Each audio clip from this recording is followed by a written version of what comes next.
Olá, estamos começando mais um Farofa Crítica, um programa onde pensar é o nosso principal ingrediente. A cada programa, intelectuais, ativistas, artistas e outros arteiros comentam sobre temas contemporâneos. Farofa Crítica é uma produção do CELAC em parceria com o Departamento de Jornalismo e Editoração da ECA USP e apoio do Instituto de Estudos Avançados, o IEA da USP. Acesse o nosso canal youtube.com/farofacrítica, inscreva-se e clique no sininho para receber notificações de novos programas. Também acesse a nossa página no Facebook, facebook.com/canal Farofa Crítica, e ali você pode inclusive sugerir convidados, temas para serem discutidos aqui no nosso programa.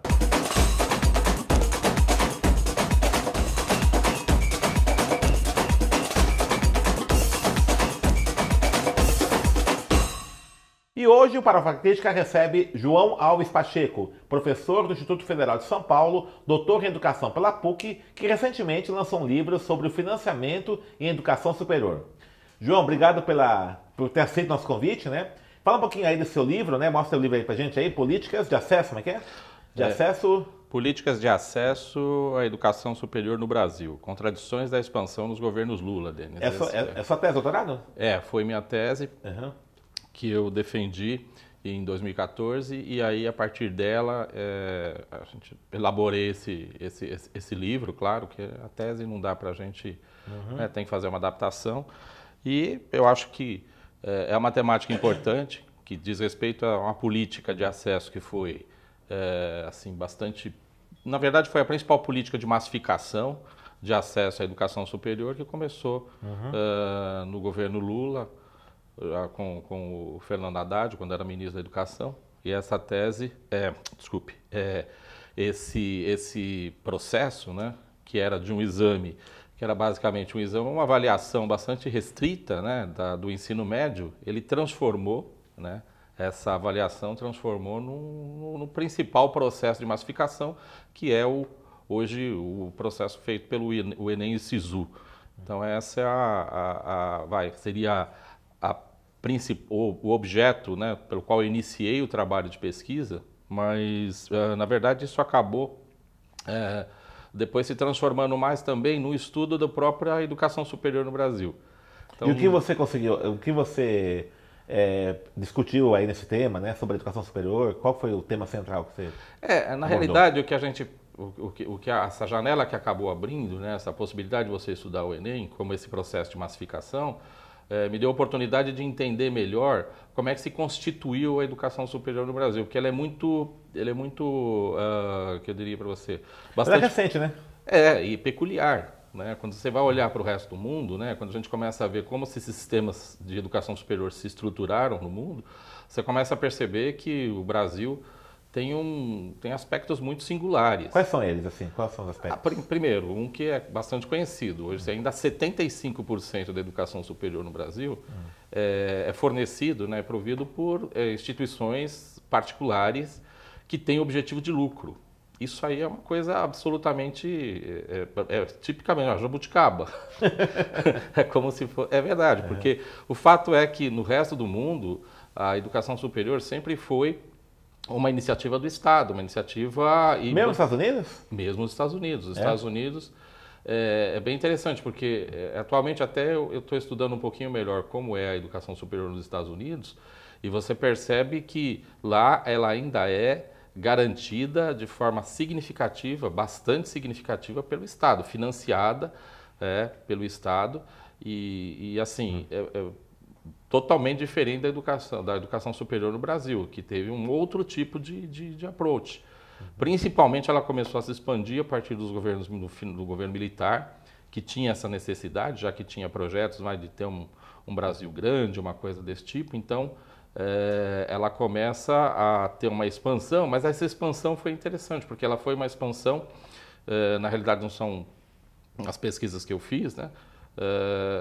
O professor Wilson de Almeida também foi uma fonte importante, é professor da UFAB, da Universidade Federal do ABC. Ele também menciona bastante isso, que foi uma expansão com uma certa contenção. O que eles, de certa maneira, eles permitiram?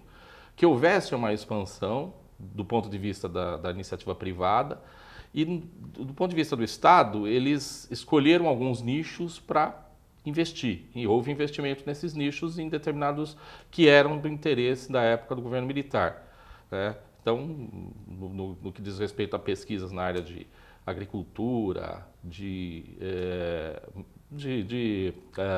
equipamentos militares, a própria Embraer surge também nessa época, se percebe que houve essa expansão e o restante da educação superior, que havia já uma pressão, na medida em que você começou a permitir o acesso da população a outros níveis de educação, né, da educação elementar, aí você percebe que eles optam por fazer essa expansão, mas essa expansão não financiada pelo Estado, mas de certa maneira liberaram para que a iniciativa privada explorasse esse filão. E de fato aí as faculdades proliferaram. Primeiro as faculdades isoladas, né? E aí você tem uma primeira onda onde há uma expansão grande. E depois, no governo do Fernando Henrique Cardoso, quando ele faz uma espécie de reforma, você tem uma outra onda, uma expansão também bastante grande, né, das faculdades particulares, e que inclusive elas acabaram quando chegou no governo Lula, havia até uma ociosidade grande de vagas. Essa é uma das razões pelas quais, então, o ProUni, né, além de ter que assegurar uma das metas do Plano Nacional de Educação, o ProUni também aparece aí para ocupar um pouco essa ociosidade que havia nas particulares. Havia uma ociosidade grande, quase 50%. Por conta do quê? Por conta do desemprego, dificuldade de mensalidade, né? Isso? Exatamente. Havia também essa questão, não havia, né, acesso. Você também tem um problema da educação básica, que tem um problema de fluxo, você não consegue ter, né, o ensino médio acaba sendo uma das barreiras. Geralmente os estudantes terminam a educação fundamental, vão para o ensino médio meio que é uma das grandes questões, e não é só no Brasil, né? No resto do mundo e nos Estados Unidos, por exemplo, onde já se universalizou o ensino médio, ainda continua sendo um problema. A high school é um problema lá para eles, o nosso ensino médio lá, que é o high school americano, é um problema sério para os Estados Unidos. O que motiva esses problemas? Porque, de fato, a evasão é muito alta no Brasil, né?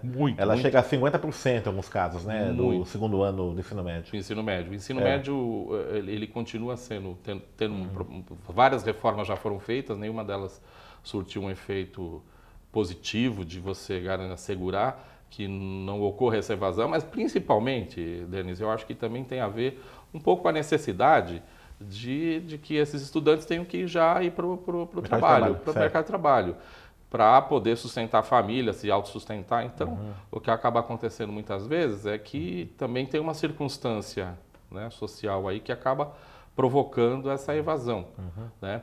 Mas, voltando ao tema, é uma questão, essa questão dessa expansão desenfreada que houve um pouco das vagas, da oferta de vagas pelas instituições particulares com objetivo de lucro, né?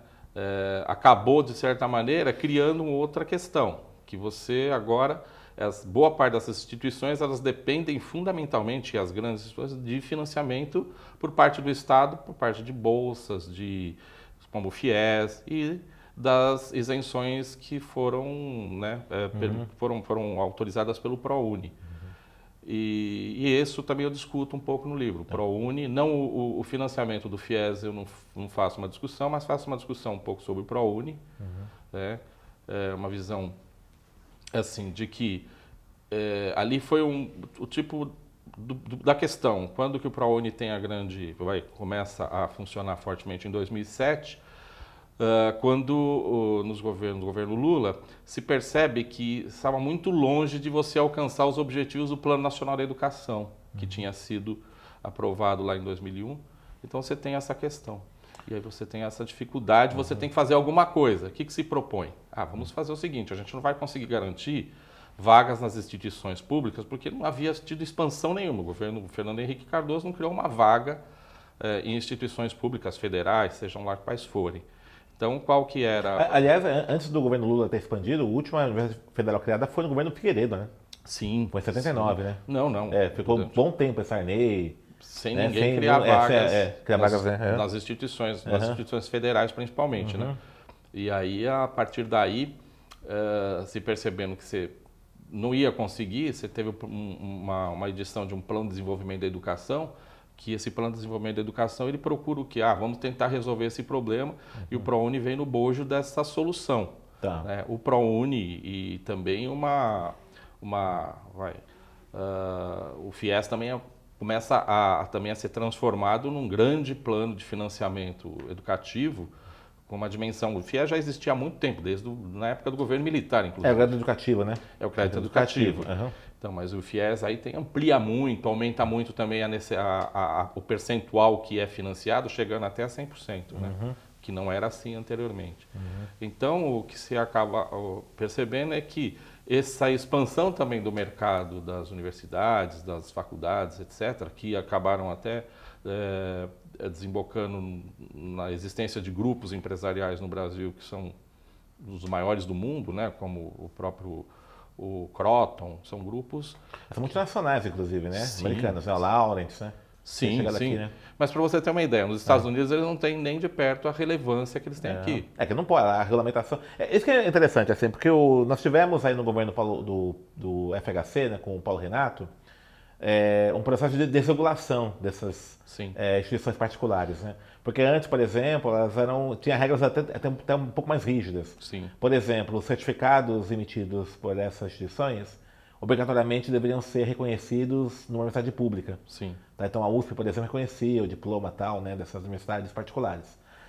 No governo Paulo Renato, o que acontece? Né? Primeiro ele muda essa norma e qualquer universidade, né, privada ou pública, pode reconhecer o diploma. E ao mesmo tempo ele flexibiliza a exigência para um instituto superior privado ser universidade. Sim. Né? Ele vai flexibilizar esse troço todo, né?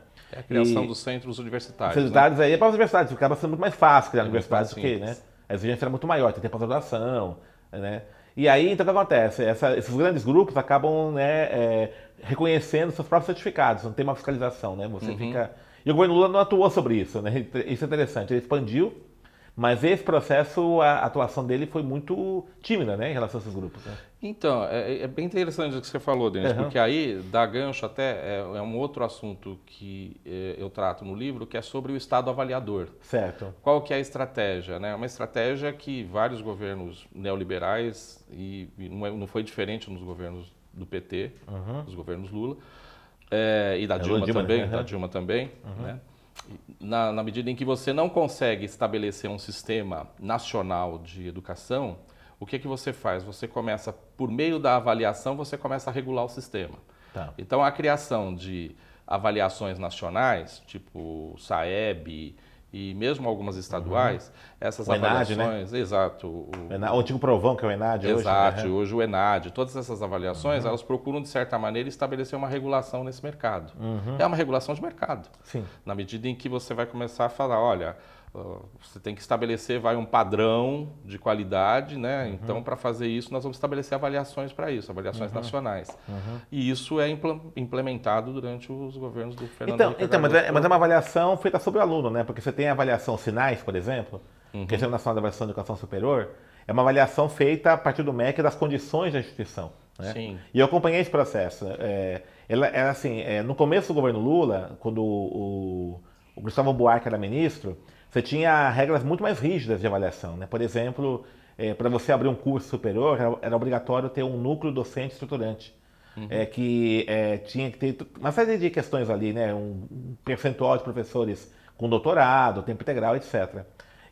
O fortalecimento dessas mantenedoras particulares acabou, né, transformando um poderoso lobby que forçou o governo Lula até recuar nisso. Então, acompanhei como é que os Sinais ele foi se flexibilizando. Hoje, inclusive, por exemplo, você vai pegar as regras de avaliação hoje dos Sinais, elas privilegiam muito mais a infraestrutura, né, da instituição do que a qualificação docente, biblioteca, essa parte ligada ao ensino.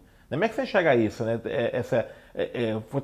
Fortalecendo-se grupos poderosos na campo educacional, que são lobbies muito poderosos, né? Que isso via o ProUni, inclusive, via esses sistemas de financiamento públicos, né? Que hoje são lobbies que impedem qualquer tipo de regulação mais qualitativa, né, do ensino superior. Como é que você enxerga isso? Não, de fato, isso aí foi uma das contradições, né?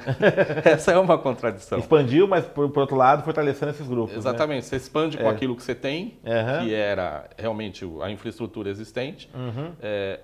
Existe polêmica sobre esse assunto, sem dúvida, de que isso poderia ter sido feito uma escolha diferente. Certo. Porque, inclusive, o próprio Plano Nacional de Educação, que se procurava atingir a meta a partir da abertura dessa expansão e dessa possibilidade do financiamento via ProUni mais isenção e via o FIES.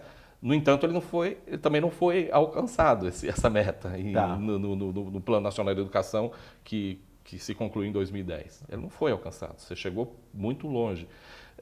E o mesmo ocorre hoje. Então, eu acho que essas contradições mostram que, de fato, se tomaram decisões a respeito, nós temos que resolver isso aqui de alguma forma, não vai dar para expandir.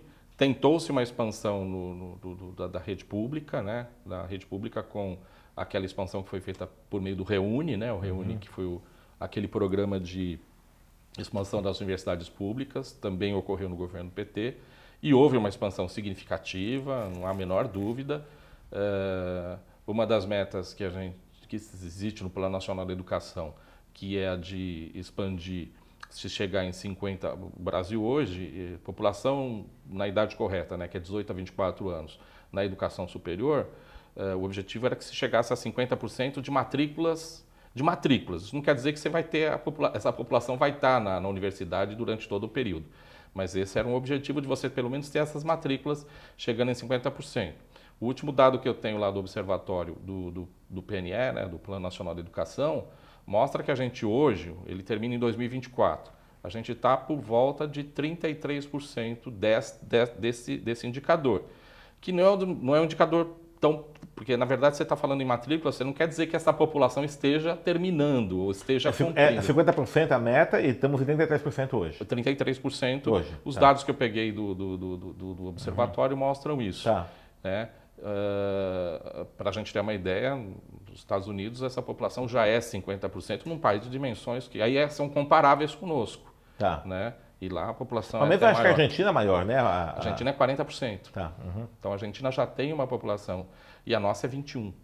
E ela no começo do Plano Nacional lá, né, quando começou a buscar atingir essa meta lá em 2001, ela era de 11%. Ela chegou a 21%. Então foi uma expansão significativa, que foi obtida por meio desses programas. Então a gente não pode de maneira nenhuma falar que não houve avanços. Houve avanços. Mas o fato é que falta muito. Uma das metas, por exemplo, era que a gente expandisse o acesso para as instituições públicas em até 40% nesse plano que está vigorando hoje, né? O plano que acaba em 2024.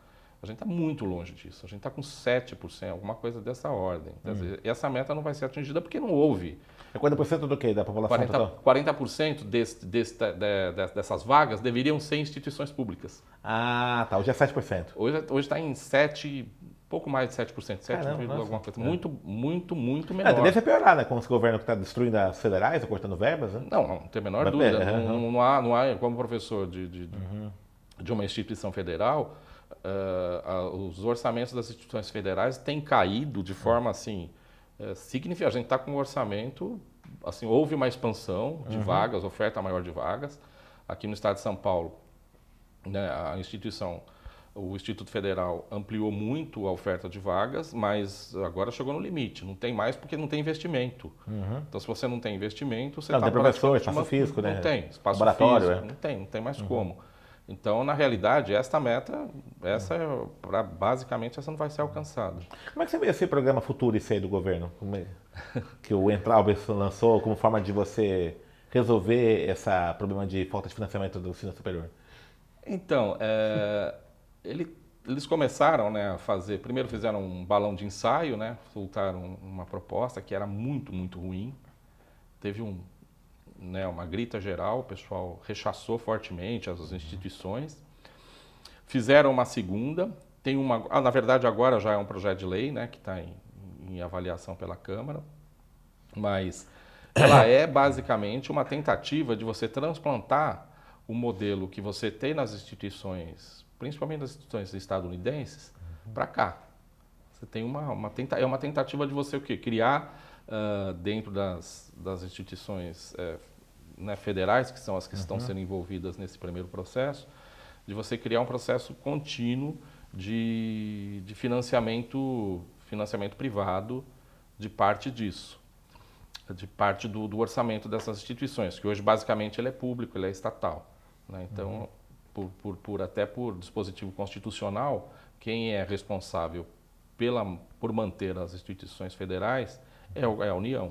Mas sempre que você submeter toda a pesquisa, o conceito pedagógico da universidade é a iniciativa privada, né? Além disso, numa situação de crise, né, haveria essa disponibilidade da privada de investir no... Então, Denis, é o que eu acho que assim, você fazer essas transposições né, de modelos de um outro país, né? Claro que puseram uma roupagem lá, mas ele é basicamente uma transposição, né? Por exemplo, uma das características dessa proposta do Futurice é uma coisa que tem muito lá nas universidades norte-americanas, nos estadunidenses, para ser mais exato, que é aquelas organizações, o nome é Unidade de Pesquisa, Organização de Pesquisa Horus, né, é o nome.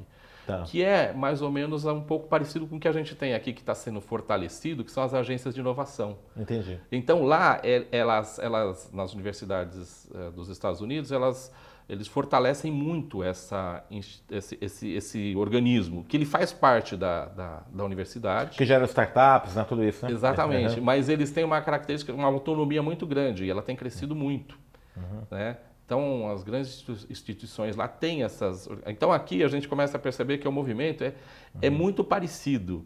É muito parecido no sentido de você começar a imaginar que você pode transpor aquele modelo para cá. Mas, assim, eu vejo isso com muita crítica. Por quê? Porque as circunstâncias que elas foram criadas nos Estados Unidos, elas são muito diferentes. Aliás, é uma outra economia, outra sociedade absolutamente diferente. Né? Você tem uma tradição lá das instituições, principalmente das grandes universidades de pesquisa, que absolutamente a gente não tem aqui. Bom, quem provê pesquisas aqui no país são só as públicas, as instituições privadas. 95% só nessa. Basicamente é isso, nós estamos falando disso. Então, assim, você imaginar que em determinado momento, aqui no Brasil, vai haver, e lá, ainda assim, a gente tem que fazer agora um parênteses importante. Por quê? Porque as instituições, lá todo imaginar, mas a indústria que garante, isso também não é verdade. Ainda é o Estado. Certo. Né? Hoje, um dos maiores financiadores das pesquisas das grandes universidades dos Estados Unidos é o Instituto Nacional de Saúde. Hoje a pesquisa ele tem sido o garantidor da maior parte dos fundos. Né? É claro que existe interesse das indústrias. Você conta a NASA também, né, por exemplo? Né? O Departamento de Defesa, né, que antes era o principal financiador, ele caiu para segundo lugar. E lá dentro do Departamento de Defesa está a NASA, o próprio departamento, são as instituições militares ou que tem um pouco desse objetivo. Que nos anos 60 foram impulsionadoras. Foram os grandes impulsionadores. Aí depois você vai ver no cômputo de que as próprias universidades também fazem financiamento, também financiam pesquisas. E as empresas, na verdade, elas estão lá financiando por meio de fundações privadas, mas elas não são os principais financiadores. Então é uma grande... Fake news. É uma grande falácia a gente imaginar que aqui vai ser... Aliás, olhando para as nossas empresas aqui, que não tem nem essa tradição... Né? E aplica tecnologia externa, né? Exatamente, em que o objetivo é esse.